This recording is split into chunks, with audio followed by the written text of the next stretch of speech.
তো আমার যে দুঃখের বিষয়টা সেটা হচ্ছে কি প্রতিটা নাগরিকের তো আপনার বার্থ সার্টিফিকেট বলেন, পাসপোর্ট বলেন এবং আইডি কার্ড পাওয়া একটা নাগরিকত্ব অধিকার। কিন্তু এই নাগরিকত্ব অধিকার পেতে আমাদেরকে যে পরিমাণ ঝামেলা পোয়াতে হয়, আমরা চাই আপনি যেভাবে খুব সংক্ষেপে এবং ঝামেলা মুক্তভাবে আইডি কার্ড বাংলাদেশে এসে করতে পারছেন, আমরা প্রত্যেকে এভাবে করতে চাই এবং প্রত্যেকের আইডি কার্ডগুলো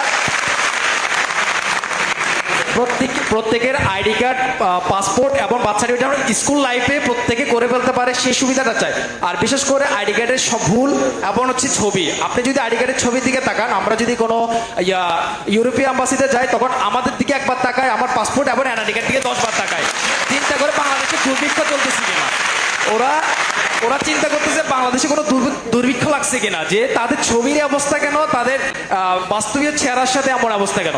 তাদের এই অদক্ষ ব্যবস্থাপনার জন্য আমাদেরকে যে ঝামেলাগুলো পোয়াতে হচ্ছে, সেই আপডেট যুগে যেখানে চায়না এবং জাপান 2050 সালের কথা চিন্তা করতেছে, আর সেখানে আমরা বাংলাদেশের মানুষ আমাদের সার্টিফিকেট, পাসপোর্ট এবং আইডি কার্ড সংশোধন করতে করতে আমাদের জীবন চলে যাচ্ছে।